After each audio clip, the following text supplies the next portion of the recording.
These are the 5 habits that helped me grow in this year. Third one is my personal favorite. First one, not using phone right after waking up. అందరు చెప్తారు కళ్ళు open కావడానికి light కావాలి అది ఇది అని, and it's a లై. Phone light direct మీ కళ్ళ మీద పడితే బ్రెయిన్ కి ఒక సిగ్నల్ పోతుంది, స్ట్రెస్ స్టార్ట్ అయింది, వర్క్ స్టార్ట్ అయింది అని. ఆ కార్టిసాల్ లూప్ లో మీ డే అంతా అక్కడనే స్ట్రక్ అయిపోతూ ఉంటది. Second one, cold shower or ice bath. ఇది నాకు ఒక గేమ్ చేంజర్ లా పనిచేసింది. కోల్డ్ వాటర్ బాడీ మీద పడంగానే ఒక షాక్ వస్తుంది. ఆ షాక్ లో నీ మైండ్ మొత్తం అవేకన్ అవుతుంది. కంఫర్టబుల్ గా ఉండదు, కానీ ఆ డిస్కంఫర్ట్ నీ strongest weapon in the morning. Third one, listening positive things. Morning లో నువ్వు ఫస్ట్ ఏది వింటే నీ బ్రెయిన్ డే అంతా ఆ ఎమోషన్ ని క్యారీ చేస్తుంది.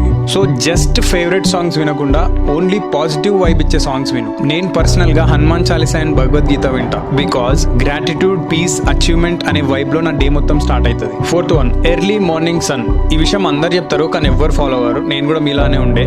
జస్ట్ 10 minutes సన్ లో నిలబడితే ఆ న్యాచురల్ లైట్ మీ మైండ్ కో సిగ్నల్ పంపిస్తుంది, డే అఫీషియల్లీ స్టార్టెడ్ అని. అప్పుడు నీ మూడ్, ఎనర్జీ, స్లీప్ అన్ని బ్యాలెన్స్ అయిపోతాయి and it's just free. Step out man. Fifth one, journaling. Daily morning ఆ రోజులో ఏం చేయాలి, ఏం అచీవ్ చేయాలని రాసుకోవాలి. ఎందుకంటే మార్నింగ్ మైండ్ మొత్తం ఫ్రెష్ ఉంటుంది కాబట్టి ఫిక్స్ అయిపోతుంది ఆ డే మొత్తం ఏం టాస్క్స్ ఉన్నాయి, ఏమేం ఫినిష్ చేయాలి అని. ఇలా డైలీ స్మాల్ ప్రోగ్రెస్ కలిపి నీ ఫ్యూచర్ ని బిల్డ్ చేస్తాయి. 1 brick at a time పెద్ద వాల్ ని రెడీ చేస్తుంది. ఈ 5 హ్యాబిట్స్ ఎక్స్పెన్సివ్ కాదు అండ్ ఎక్కువ టైం కూడా పట్టదు. Try it out. Follow for more.